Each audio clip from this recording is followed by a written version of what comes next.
This is a weird sermon for me to preach. This gets a little personal. Which I feel like I'm always kind of letting you delve into the weird, odd places in my life, but this one goes even a little weirder and odder, so bear with me. When I was young, I developed a phobia. I don't know how one gets a phobia, but I have this weird, vague recollection. I must have been like 3 or 4, and I remember being really sick. And I remember laying on this yellow sleeping bag with this awful black print on it, and my mom was on the couch sleeping above me, and I just remember throwing up over and over and over. And it got to the point where my stomach was empty, and I just kept dry heaving, and when I would, I just couldn't breathe for a long time. And I have this weird recollection of just feeling like I was going to die, like that feeling of not being able to control it, just wanting it to be over, and it just wouldn't end. And so I don't know if that's where it started. It's kind of a vague memory, but what I do know is that by the time we moved to Colville in 1987, and I was 6 years old, I had developed a full-blown phobia of throwing up. So many things would send me into just full-scale panic attacks. If I saw someone puking on TV, or if I happened to walk past that weird yellow sleeping bag in the basement, or if someone mentioned that, there was a stomach bug going around, I would just have full meltdowns. And the more severe that the phobia became, the more things I would associate with it. You do weird things when you have phobias, like associations. Like one time I woke up at 3 a.m. and threw up. And so from then on, if I woke up at 3 a.m., I would just have a panic attack that I was going to throw up. And sometimes I would be so scared that I wouldn't even go to sleep so that I couldn't wake up at 3 a.m. Just odd.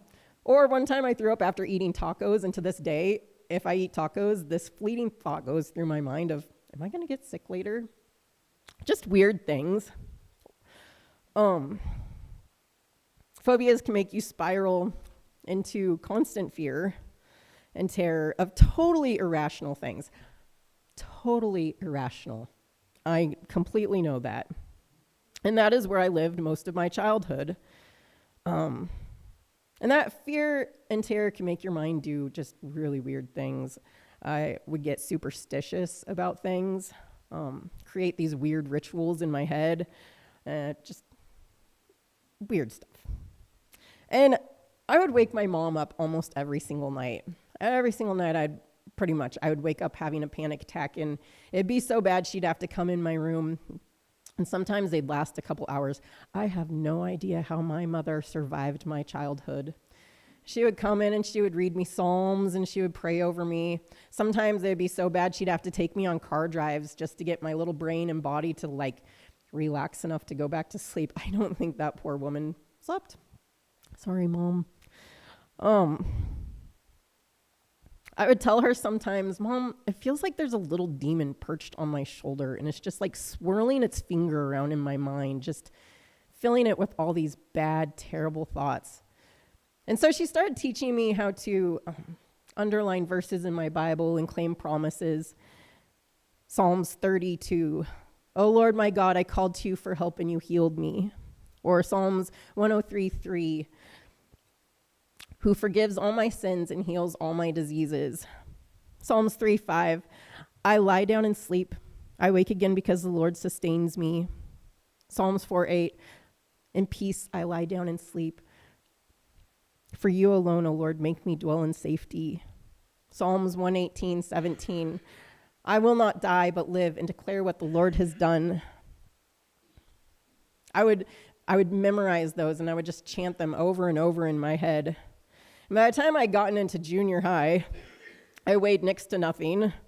I carried my Bible and a pack of mint gum and my water bottle around with me like little talisman. If I didn't have them, I would panic just because what if I needed them? I hardly ever had, I didn't. I never had friends over for sleepovers. I couldn't leave my mom's side. I hardly ever ate dinner. I was just absolutely crippled by fear. And it got a little through my teen years. But it became absolutely crippling during my first marriage. I mean, absolutely crippling. At one point, we had to move in with my parents, and I'd gotten so bad, my mom finally convinced me to go to the doctor and get on some anti-anxiety medication, and so we did that. And so I took this pill, and then I made the mistake of reading the back of the box. Do you know what the side effects are for pretty much any medication out there? Nausea and vomiting. And I was already in a pretty bad place in my head, and that sent me into a 7-day panic. I didn't eat for 7 days. And, because, if you don't have food in your system, you can't throw anything up, was my rationale, which once again is completely irrational. I get that. But I got down to 102 pounds, which for a girl my size is not healthy. And by the time I started eating again, my system, it took me probably a month before my system quit just doing weird things with food. It just didn't know how to process food anymore.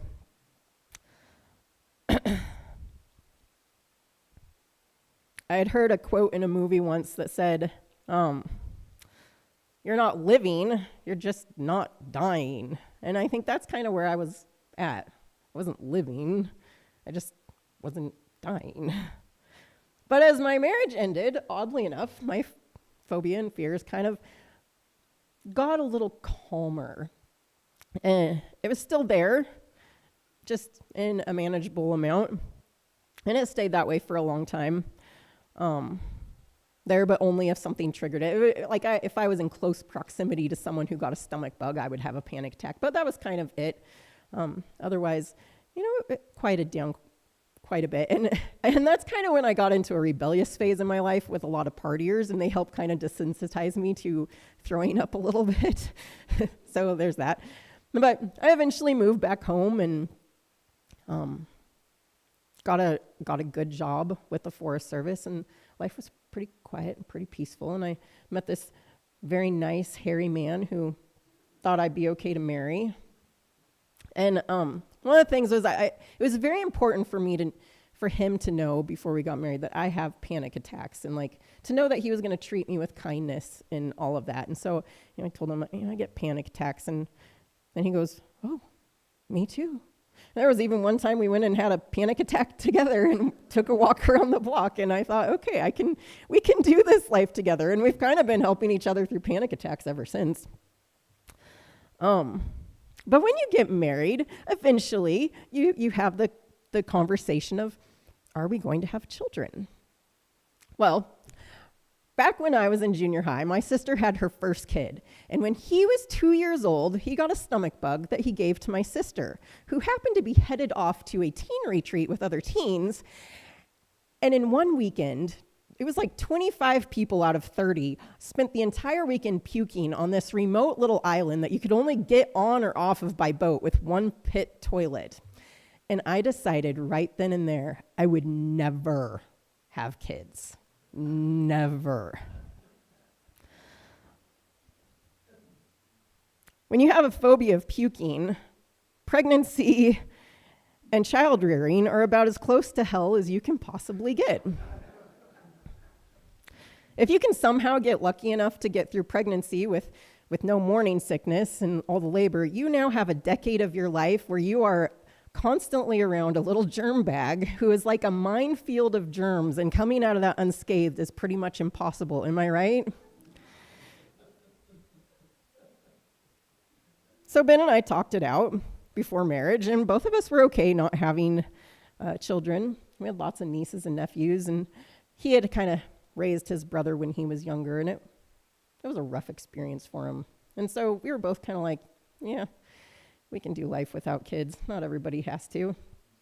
And so at 24 years old, I wanted to go get my tubes tied and just make sure it never happened. And my aunt threw a fit. She said, "You cannot do that." And I mean, she didn't understand my phobia. I was like, there's no way I could ever have kids. It would kill me. But she said, "Christina, you cannot do that." And she made me promise. She's like, our side of the family, maternal instincts kick in late. When you turn 30, you're going to want a family. You cannot do anything until you turn 30. And she was very adamant. And so I was like, okay, well, fine. I'll wait till I'm 30. And I'll admit that at 30 years old, I started getting some maternal instincts kicking in. I realized that, Christmases and holidays would be alone. And I did wonder what it would be like to have a family. I kind of sown all my wild oats, and I think I was ready to settle down. But I had a phobia for 30 years. My mom had taken me to see doctors and counselors and healing rooms, and nothing made it go away. And I know it's just here to stay. It's part of my life. And so it was like, well, that's just not going to happen for us. Now, before I tell the next part of this story, I have to tell you, I love to torture Ben. It's kind of how I show him love. It's like our love language. He loves it, right? Yeah. And I don't know why I thought this was funny, but through the early half of our marriage, I thought it was great to convince him that I was pregnant all the time. I thought it was hilarious. And I want you to know that I can be an extremely good actress. I can go to this dark place in my mind, and I wait until I'm there to that dark place, and I wear it on my face, and then I go and I would convince him that I was pregnant. And it was like this game to see how many times I could get him to fall for it. And I don't know why I thought that was funny, but I really did. So, in May of 2011, as he is standing in a parking lot with 20 of his coworkers, 5 minutes from hopping in trucks and driving to New Mexico for 2 weeks, I pull up, white-faced and shaking, with a pregnancy pee stick that has 2 lines on it instead of 1. And I said, Ben, I am pregnant. And he responds, this is a really dumb time and place for that. And the 5 minutes I had with him to say goodbye was spent trying to convince him that I am not joking this time. Like, I was panicking. And it took 5 minutes to convince him so that he could panic. And then he got in a truck, white-faced and shaking, and drove away for 14 days. It was interesting timing. I cannot even begin to tell you how terrified I was that first night. I was alone, and my absolute worst fear had just come true, and it happened right as my husband, my rock, was leaving for 14 days. The biggest misconception with a phobia or panic attacks is that it's just fear. The Bible has a lot to say about fear. I sought the Lord and he answered me. He delivered me from all my fears. Psalms 34:4. So do not fear, for I am with you. Do not be dismayed, for I am your God. I will strengthen you and help you. I will uphold you with my righteous right hand. Isaiah 41:10. Peace I leave with you. My peace I give you. I do not give as the world gives. Do not let your hearts be troubled, and do not be afraid. John 14:27. Jesus obviously wants us to trust him, and he tells us not to fear. And I've even heard sermons preached that say fear is a sin. And honestly, it's kind of made me feel like I've gone my entire life as a sinner. And maybe that's true.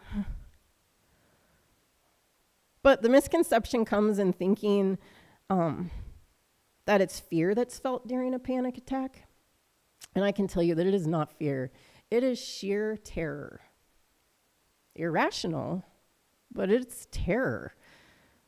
Your fight or flight kicks in and you just do the oddest things. There's been times I've climbed out our window in the middle of the night when Jonas puked just so I don't have to go into the room where he's at to get out of the house. I have run from people who are puking with my eyes closed and my ears plugged. I once spent 2 days living in my car in a parking lot when my ex got food poisoning. I can do the most irrational, oddest things because this is not fear. It's just terror. And how do you combat terror? We once went to this thing. It was called Emotional First Aid. It was a thing for wildland firefighters, and it was with a guy named Tom Taylor. Tom Taylor was in a fire in 2001 where him and like 5 other people got entrapped by a fire, and they had to pull out their fire shelters, and 2 of his comrades died in that, and he listened to that. He listened to them die, and he had the fire go over him.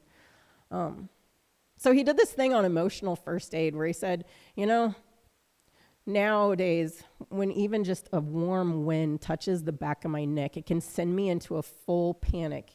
And he says, people that don't know me and don't know what I've been through, they don't understand that. That can seem like the most stupidest thing. And it's like, well, don't be weird. Just don't be afraid. And he's like, you never know what other people are going through, or, what they've been through, what causes them to have fear. And I think maybe sometimes we don't always do the best at that as the church, because there's so many verses on fear. I remember doing counseling with a pastor a long, long time ago, and I told him all about my phobia, and his reaction was kind of like, well, Jesus says don't fear, so just don't fear. I was like, well, if I couldn't, if I could do that, then I wouldn't. But that night, alone in my quiet house, it felt like I was on this precipice of falling into just the depths of panic that could last for decades. Like, I just didn't know how I would survive what was going on, and it was just me. There was no one to quiet those dark thoughts. But God kind of came in all of a sudden, and he pointed some things out to me that really helped. One, oddly enough, that winter, I had lost my job.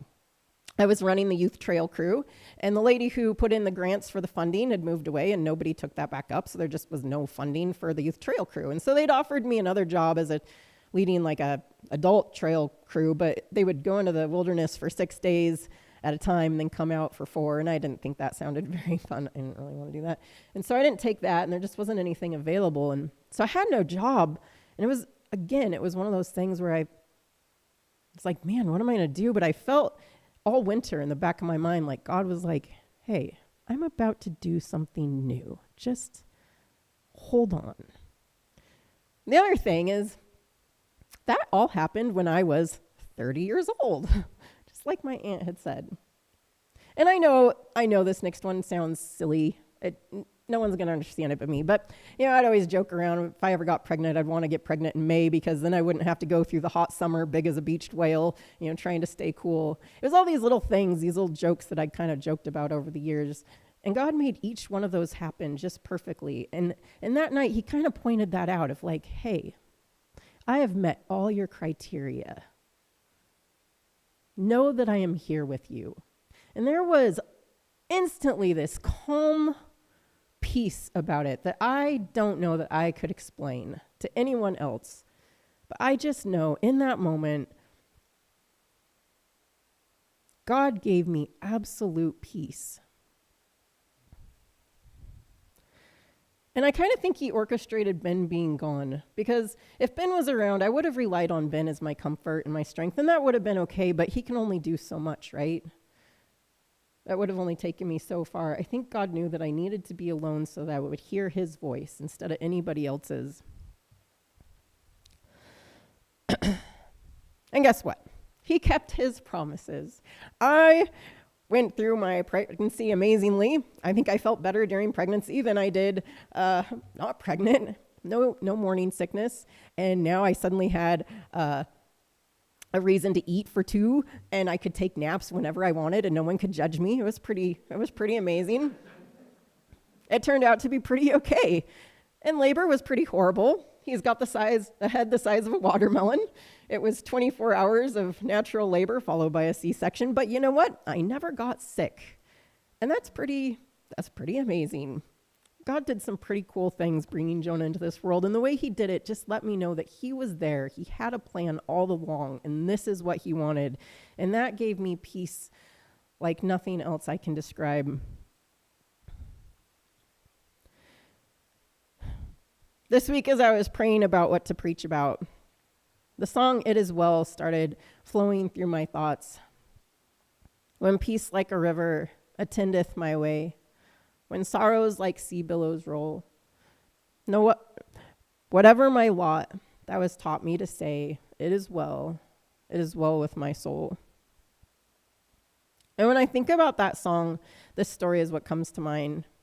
It feels like that peace, like a river, attended my way.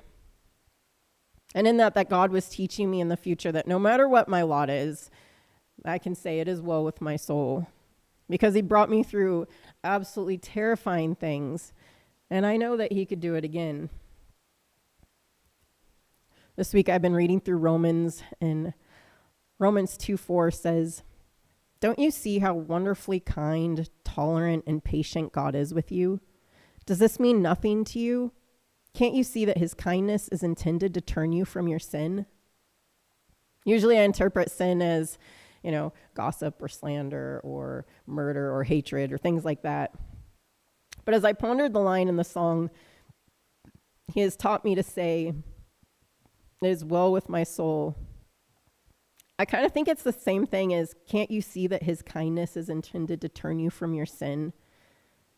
He is teaching, and there's intention in what he does. He's constantly trying to turn us from our distrust or our living life separate from him, all those different ways where maybe we forget to acknowledge him or we live separately. We live in fear.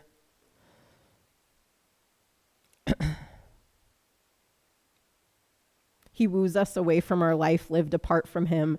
And with his kindness and his steadfastness, he brings us through sorrows and the storms and the fears and even the terrors.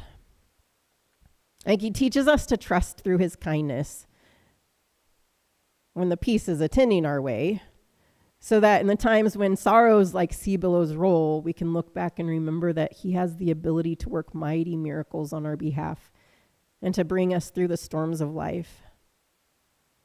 And it's then that we can say, "It is well with our soul." I was living my life in fear and terror. I still do it sometimes. I was letting it dictate my future. But in his loving kindness, he put me in a situation where he could show me his faithful love, where he could teach me he is faithful and can be trusted. And in doing that, he turned me away from my fears as I took his hand and I let him lead me into peace instead. And he did it in a way that my brain could grasp.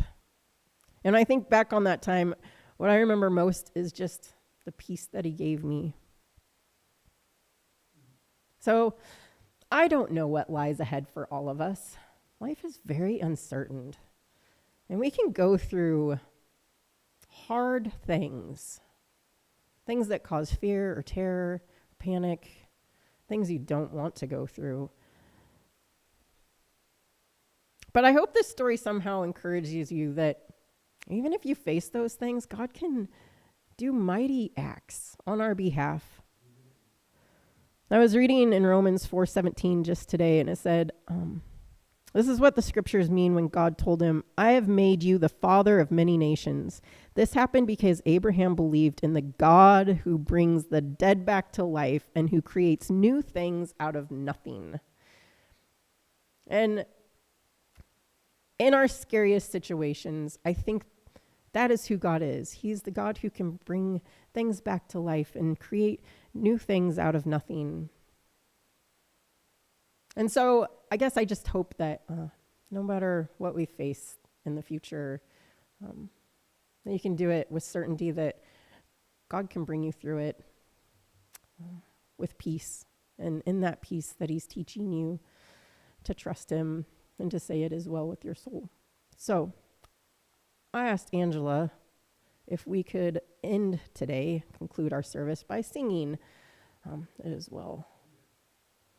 So hopefully that is what happens and that works. Dear Heavenly Father, thank you for your word today. Lord, I pray that you would bless each of us with peace in our scary situations, in whatever situations we face in life. Lord, thank you for the times when you really show up. Help us to remember those. I ask these things in your name, Jesus. Amen.